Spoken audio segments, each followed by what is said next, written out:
तो हमारा next topic है जिसका नाम है आवर सोलर सिस्टम। तो आइए देखते हैं अपने सोलर सिस्टम के बारे में पढ़ते हैं।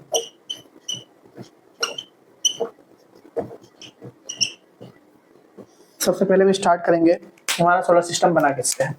तो इट कंसिस्ट ऑफ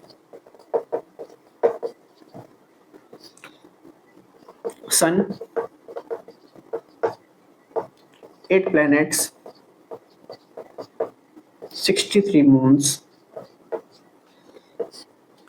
और millions of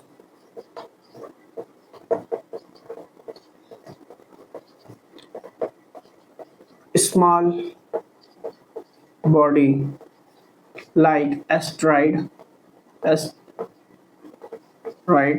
और कॉमेट से मिलकर बना।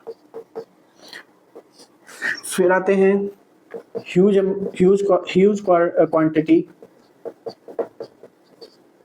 of dust, grains and gases।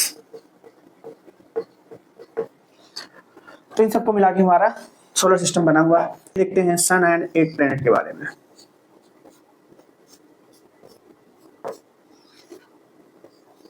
Mercury हो गया, ये वीनस, ये अर्थ, ये मार्स, ये जुपिटर, ये सैटर्न, ये यूरेनस और ये नेपच्यून। आइए सबका नाम जानते हैं। इसको मरकरी कहते हैं, ये सबसे स्मॉलेस्ट प्लैनेट है इस पूरे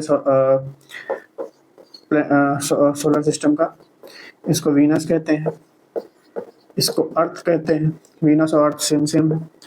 मार्स कहते हैं इसको रेड प्लैनेट के नाम से भी जाना जाता है। इसको जुपिटर, ये सोलर सिस्टम का सबसे बड़ा प्लैनेट है।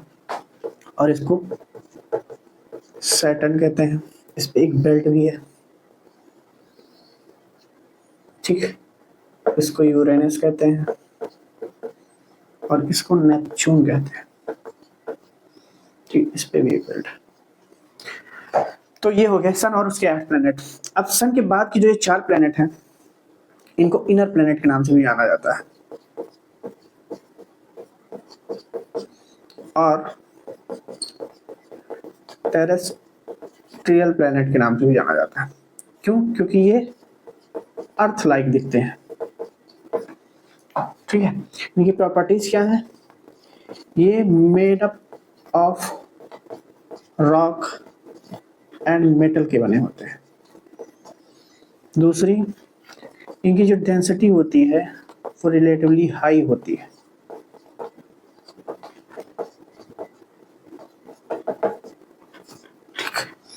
वहीं पे जो नेक्स्ट 4 प्लैनेट हैं, इनको आउटर प्लैनेट कहा जाता है। इनको जोवियन या गैंट प्लैनेट भी कहा जाता है। क्यों कहा जाता है? क्योंकि ये जुपिटर लाइक दिखते हैं। इनकी प्रॉपर्टीज क्या है? They are much bigger than terrestrial. और इनकी एक और प्रॉपर्टी है, इनके पे है थिन एटमॉस्फेयर भी है। इसका हाइड्रोजन एंड हीलियम का, इसमें मोस्टली हाइड्रोजन और हीलियम है, ठीक। आइए समझने की कोशिश करते हैं। हमारा सोलर सिस्टम बना हुआ है किससे? सन, 8 प्लैनेट्स, 63 मून्स, ठीक है। और उसमें मिलियंस ऑफ स्मॉल बॉडीज हैं, किसके फॉर्म में? एस्टेरॉइड और कॉमेट के फॉर्म में। ह्यूज क्वांटिटी में डस्ट, ग्रेन्स और गैसेस भी हैं। इन सबको मिला के हमारा सोलर सिस्टम बना हुआ है, जिसमें सन और उस 8 प्लैनेट के बारे में पढ़ेंगे। सन के बाद आता है मरकरी को क्या नाम है? सबसे स्मॉलेस्ट प्लैनेट भी कहा जाता है। फिर आता है वीनस, फिर आता है अर्थ, फिर आता है मार्स, जिसको रेड प्लैनेट के नाम से भी जाना जाता है। फिर आता है जुपिटर, जो इस सोलर सिस्टम का सबसे बड़ा प्लैनेट है। फिर आता है सैटर्न, फिर आता है यूरेनस और नेपच्यून। फर्स्ट 4 प्लैनेट, सन के बाद के जो फर्स्ट 4 प्लैनेट है, उनको इनर प्लैनेट भी कहा जाता है, जिसमें मरकरी, वीनस, अर्थ और मार्स आते हैं, ठीक है। इनको टेरेस्ट्रियल भी कहा जाता है क्योंकि ये अर्थ लाइक है, ठीक है, अर्थ की तरह दिखते हैं, इसलिए इनको टेरेस्ट्रियल प्लैनेट भी कहा जाता है। इनकी प्रॉपर्टी में ये बने हैं किसके? रॉक और मेटल्स के बने हैं, और ये इनकी जो डेंसिटी है वो रिलेटिवली हाई है। और नेक्स्ट जो 4 प्लेनेट है उनको जुपिटर, सैटर्न, यूरेनस और नेपच्यून, इनको आउटर प्लेनेट कहा जाता है, जो कि जोवियन और गैन प्लेनेट के नाम से भी जाना जाता है। ये जुपिटर लाइक दिखते हैं, इसलिए इनको जोवियन और गैन प्लेनेट भी कहा जाता है। इनकी प्रॉपर्टी में क्या, they are much bigger than terrestrial, terrestrial से काफी बड़े हैं, और इनके पास एक थिन एटमॉस्फेयर भी है। इसमें मोस्टली क्या है, हाइड्रोजन और हीलियम है।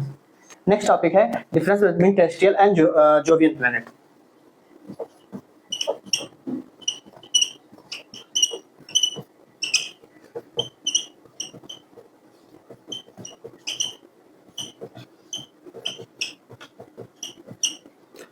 आइए देखते हैं टेरेस्ट्रियल और जोवियन प्लेनेट में डिफरेंस क्या है। इधर टेरेस्ट्रियल, इधर जोवियन, ठीक है। इसमें जो पहला पॉइंट बताया गया है, इनको बताया गया है ये formed at close vicinity of parent star, ठीक है। फॉर्म ये फॉर्म होते हैं क्लोज विसिनिटी में किसके, पेरेंट स्टार के। वहीं पे जोवियन प्लेनेट के बारे में कहा गया है formed at quite distant location, ठीक है, एक डिस्टेंट लोकेशन पर ये बने होते हैं। नेक्स्ट है दूसरा, जिसमें कहा गया है सोलर विंड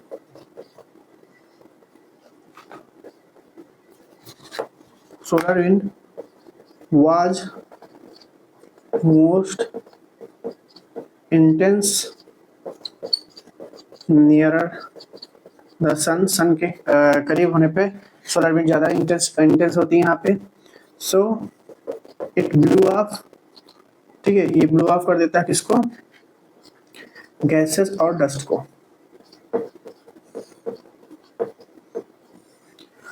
वहीं पे it was not all that intense, यहाँ पे उतना इंटेंस नहीं होता है।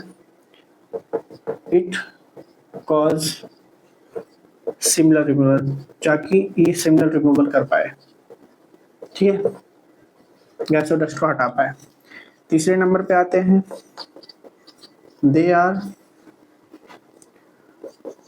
स्मॉलर, ये छोटे होते हैं, and their lower gravity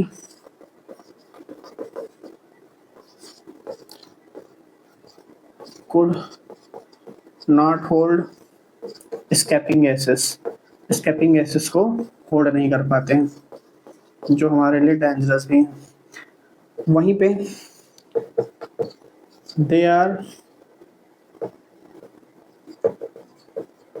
bigger in size, they are bigger and their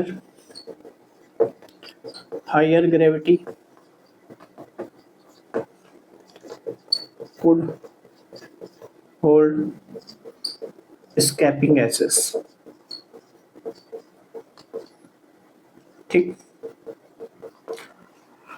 तो आइए डिफरेंस जानते हैं टेरेस्ट्रियल और जोवियन प्लैनेट में। टेरेस्ट्रियल प्लैनेट में बताया गया ये फॉर्म होते हैं close vicinity of parent star के, वहीं पे ये कुछ डिस्टेंस पे फॉर्म होते हैं। फिर दूसरा बताया गया सोलर विंड यहाँ पे बहुत इंटेंस होता है सन के करीब, ठीक है, जो गैसेस और डस्ट को हटा देता है। वहीं पे इसमें बताया गया इतना इंटेंस नहीं होता है कि ये सिमिलर रिमूवल कर पाए, मतलब इसी तरीके से रिमूवल कर पाए। फिर इसमें बताया गया ये छोटे होते हैं, उनके इनका जो ग्रेविटी है वो लोअर होता है, जिसके कारण ये होल्ड नहीं कर पाते स्केपिंग गैसेस को। इसमें बताया गया है दे बिगर, ये बड़े होते हैं और इनका ग्रेविटी ज्यादा होती है और ये होल्ड कर लेते हैं स्केपिंग गैसेस को, ठीक है। हमारा नेक्स्ट टॉपिक है मून। हम जानते हैं मून का फॉर्मेशन कैसे हुआ। तो इसमें बताया गया है कि इट टेक्स प्लेस, मतलब ये बना lump sum around 4.4 billion year ago, ठीक है। और बताया गया ये ओनली नेचुरल सैटेलाइट है, लाइट ऑफ अर्थ, अर्थ का एकमात्र नेचुरल सैटेलाइट है।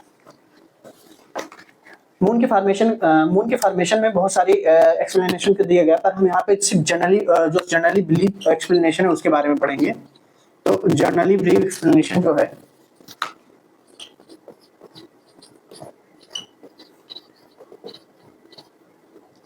उसमें कहा गया इट इज आउटकम ऑफ, ये आउटकम है किसका,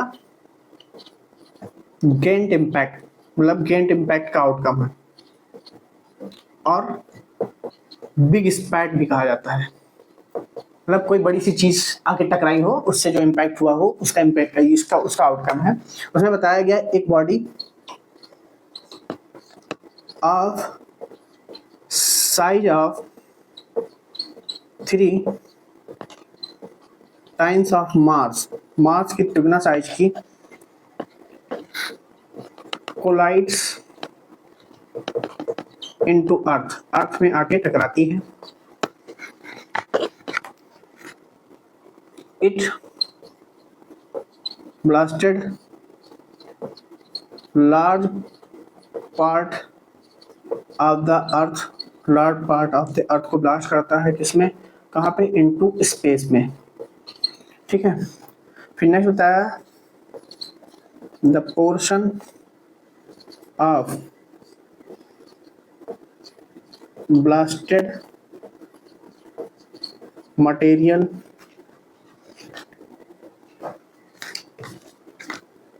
start orbit around the sun के स्टार्ट अराउंड द अर्थ के चारों ओर घूमने लगता है। फिर बताया गया it eventually develop into present moon, और ये इवेंचुअली डेवलप हो जाता है प्रेजेंट मून में। मून के बारे में बताया गया ये अराउंड 4.4 बिलियन ईयर अगो पहले हुआ। ये एक ओनली नेचुरल सैटेलाइट है अर्थ का। ठीक है, जनरली बिलीव थ्योरीज में कहा जाता है ये आउटकम है किसका, गैंट इम्पैक्ट और बिग स्पैट का। ठीक है, इसमें बताया गया कि एक body of size of 3 times of Mars का आके कोलाइड करती है अर्थ पे। ठीक है, और वो ब्लास्ट होता है large part of the earth का। ठीक है, कहाँ पे, स्पेस में। फिर जो पोर्शन ऑफ ब्लास्टेड मटेरियल है वो ऑर्बिट करना स्टार्ट कर देता है, कहाँ पे, अर्थ के इर्द गिर्द। फिर बताया कि it eventually develop into parent moon, और फिर वो पैरेंट मून में डेवलप हो जाता है। नेक्स्ट टॉपिक है इवोल्यूशन ऑफ अर्थ का इवोल्यूशन कैसे हुआ। इसमें बताया गया इनिशियली जो अर्थ था वो बैरन, रॉकी एंड हॉट ऑब्जेक्ट के रूप में था, जिसमें एक thin atmosphere of helium and hydrogen था। ठीक है, बट टाइम पीरियड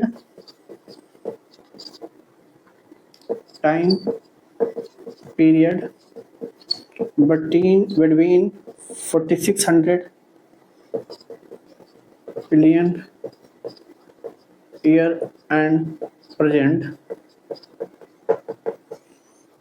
में लेड टू इवोल्यूशन हुआ किसका, ऑफ लाइफ का, इवोल्यूशन ऑफ लाइफ का इवोल्यूशन हुआ। ठीक है, इस पीरियड के around on the surface of the earth surface पे।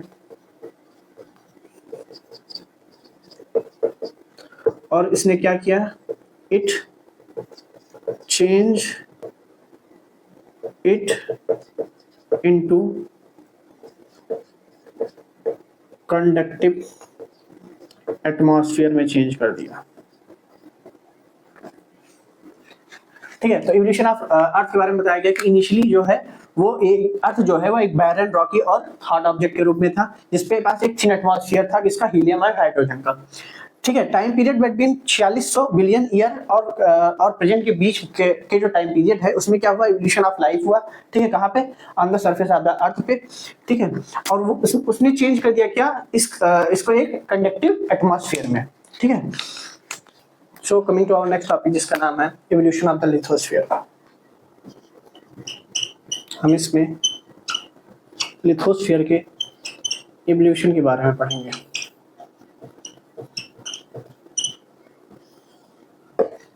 सो इसमें बताया गया अर्थ हैज इन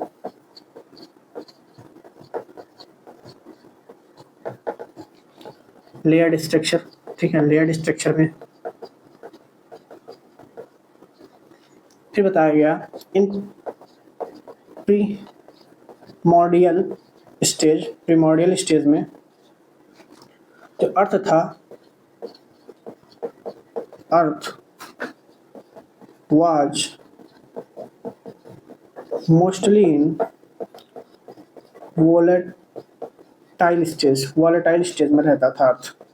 ठीक है, स्टेज फर्स्ट में बताया गया वोलेटाइल स्टेज में रहने के कारण due to gradual increase in density, जो मैंने ये एरो का निशान लगाया है इसका मतलब होता है इंक्रीज। ठीक है, डेंसिटी, जो टेम्परेचर था अर्थ के अंदर इनसाइड हैज इंक्रीजेस, वो भी इंक्रीज कर गया। ठीक है, एज अ रिजल्ट क्या हुआ, as a result the material inside start getting separated। उसके अंदर का जो मटेरियल था वो क्या हो गया, स्टार्ट हो गया किसमें, सेपरेट होना, डिपेंडिंग ऑन देयर डेंसिटी, अपने डेंसिटी के अकॉर्डिंग। फिर बताया गया इट अलाउड, और उसने अलाउ किया किसको, इट अलाउड द हैवियर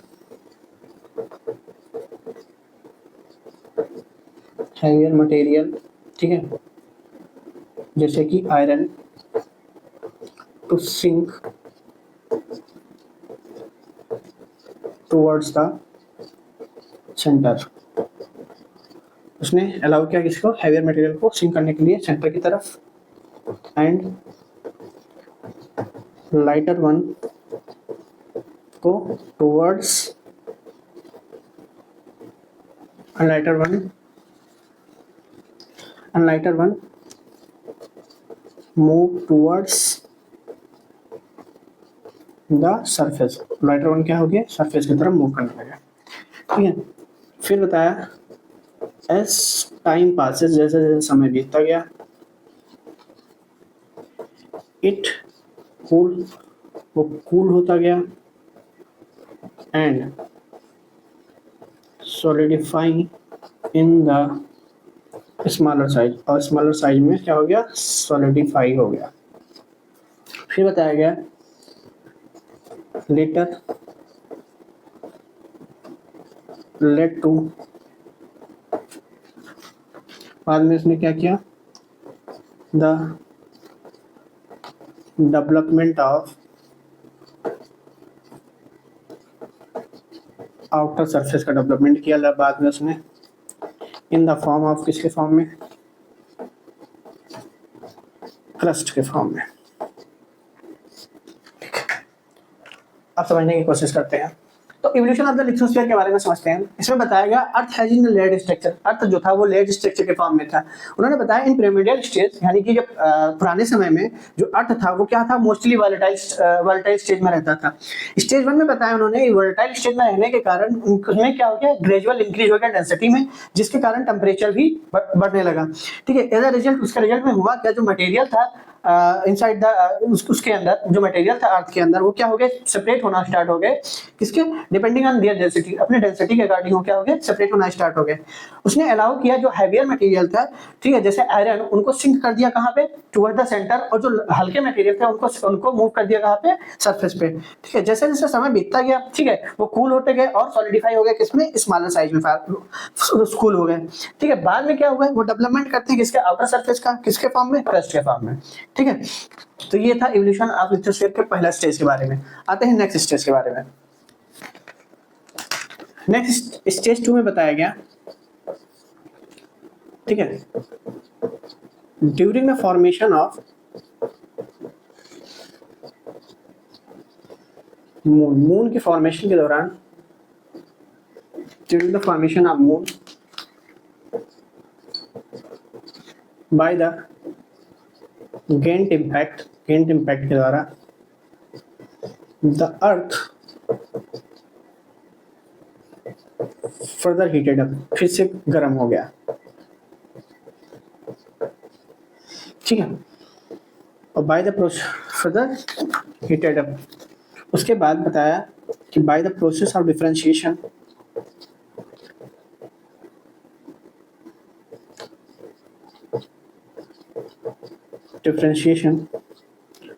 हुआ क्या, प्रोसेस ऑफ डिफरेंशिएशन क्या हुआ, जो earth forming materials separated in different layer में सेपरेट हो गए। ठीक है, फ्रॉम सरफेस टू द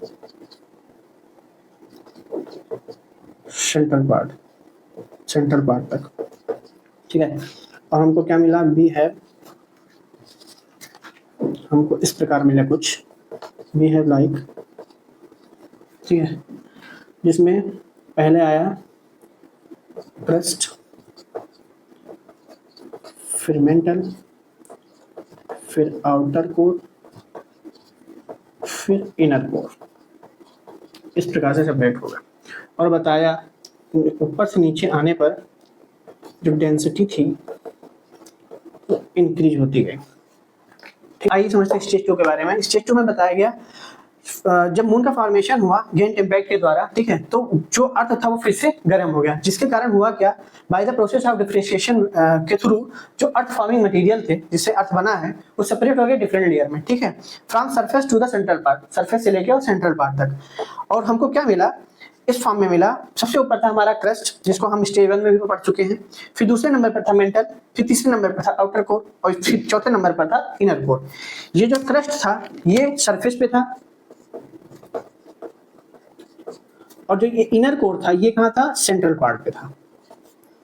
तो ये सरफेस से लेकर सेंट्रल पार्ट तक का ये डिस्ट्रीब्यूशन मिल गया। ठीक, और बताया गया ऊपर से नीचे आने पर क्या हुआ, सरफेस से सेंट्रल आने पर डेंसिटी जो वो थी वो क्या हुई, इंक्रीज होती गई। हमारा नेक्स्ट टॉपिक है evolution of atmosphere and hydrosphere, जिसमें हम एटमॉस्फेयर के इवोल्यूशन के बारे में पढ़ेंगे और हाइड्रोस्फीयर के इवोल्यूशन के बारे में पढ़ेंगे।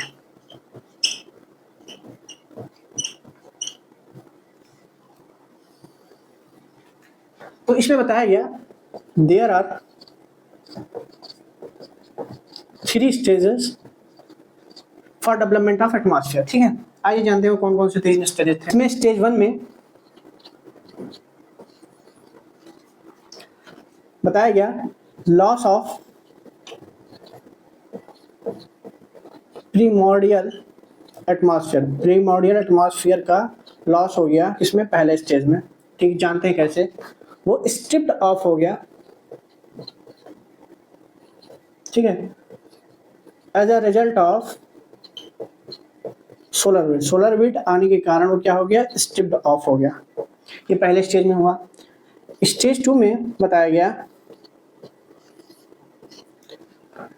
जो हॉट इंटीरियर था ऑफ द अर्थ उसने कंट्रीब्यूट किया,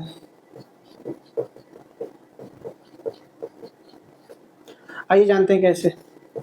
बाय द प्रोसेस ऑफ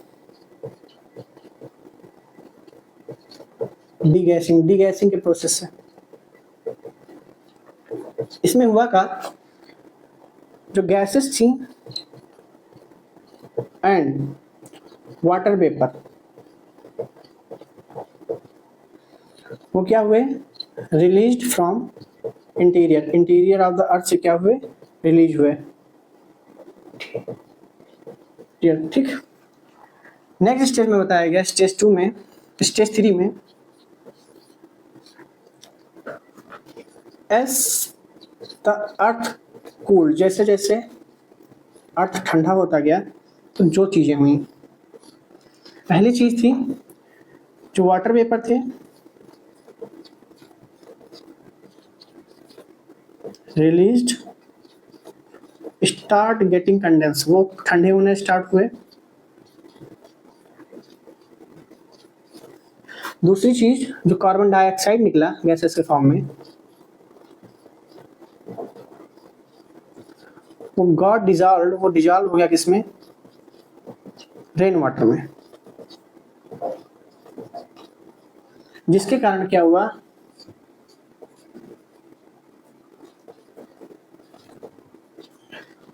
जिसके कारण क्या हुआ,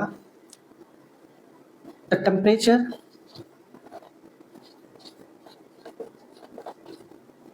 फर्दर डिक्रीजेस, और घट गया, causes further decreases and causes, और कॉज क्या क्या, मोर कंडेंसेशन को, और कंडेंसेशन हुआ, एंड मोर रेन को, और बरसात हुई। ठीक है, और यही rain water got collected in depression, depressions में जाके भर गया, और गिव राइज टू, और उसने राइज किया किसका, ओशियंस का। ठीक, और इसी ओशियन में through the process of photosynthesis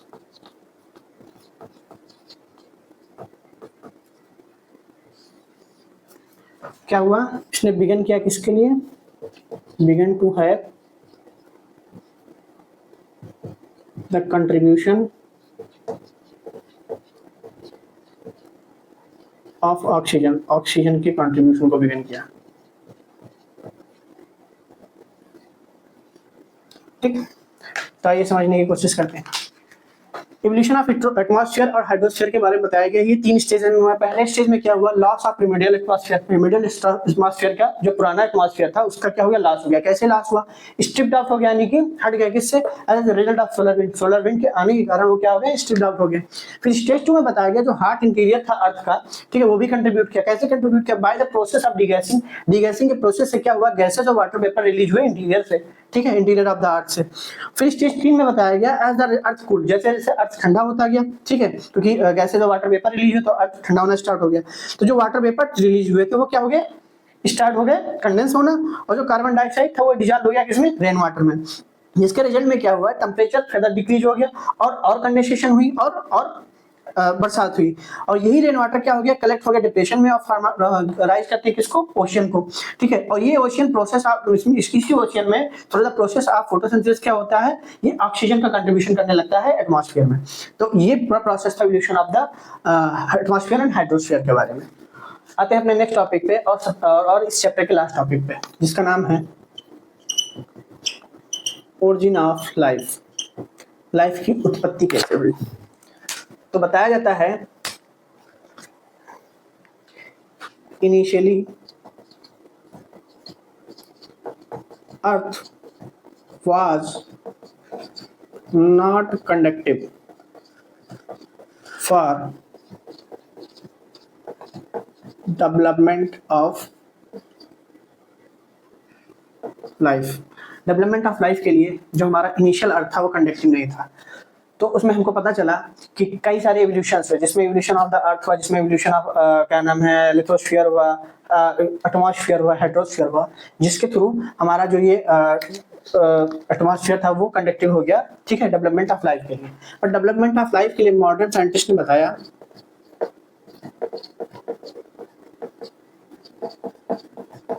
refer to the origin of life is a kind of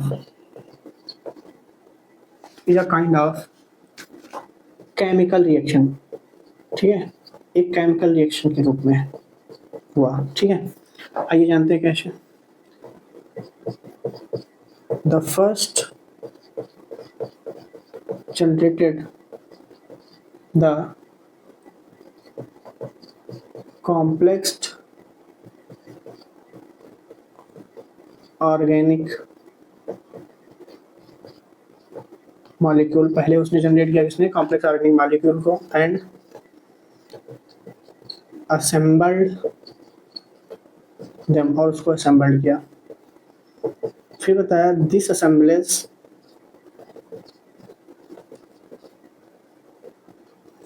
was such that,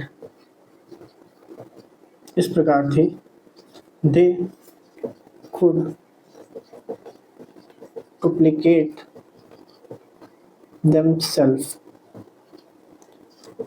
and convert inanimate matter into living substance, ठीक है। इसके रेफरेंस में उन्होंने बताया the record of life found in rocks, पत्थरों में पाया गया है, किसमें, in the form of fossil fuel, fossil fuel के फॉर्म में, फॉसिल फ्यूल के फॉर्म में। तो आइए जानने की कोशिश करते हैं। ओरिजिन ऑफ लाइफ में बताया गया इनिशियली जो अर्थ था वो कंडक्टिव नहीं था, किसके लिए, डेवलपमेंट ऑफ लाइफ के लिए, ठीक है। तो पहले जो अर्थ था वो पहले कंडक्टिव हुआ डेवलपमेंट ऑफ लाइफ में, लाइफ के लिए, वो कैसे, evolution of the lithosphere, evolution of atmosphere, evolution of hydrosphere, जिसको हम प्रीवियस टॉपिक्स में पढ़ चुके हैं। फिर मॉडर्न साइंटिस्ट ने बताया कि सिर्फ ओरिजिन ऑफ लाइफ के लिए सिर्फ evolution of lithosphere, hydrosphere, atmosphere ही नहीं था, उसमें बताया as a kind of chemical reaction है, ठीक है, ओरिजिन ऑफ लाइफ के लिए, जिसमें बताया first generated complex organic molecule, पहले वो जनरेट करता है किसको, कॉम्प्लेक्स ऑर्गेनिक मॉलिक्यूल को, फिर उसको असेंबल करता है। और ये जो असेंबलेज और जो ये असेंबलेज है वो इस प्रकार से हैं कि खुद को डुप्लीकेट कर लेते हैं और कन्वर्ट कर देते हैं इनिमेट मैटर को, किसमें, लिविंग सब्सटेंस में, ठीक है। और इसके रेफरेंस में बताया गया जो रिकॉर्ड ऑफ लाइफ फाउंड हुआ वो किसमें फाउंड हुआ, रॉक्स में फाउंड हुआ, किसके फॉर्म में, फॉसिल फ्यूल के फॉर्म में। जो पहला रिकॉर्ड था लाइफ के लिए वो फॉसिल फ्यूल के फॉर्म में फाउंड हुआ। तो ये हमारा था पूरा chapter. Thank you so much.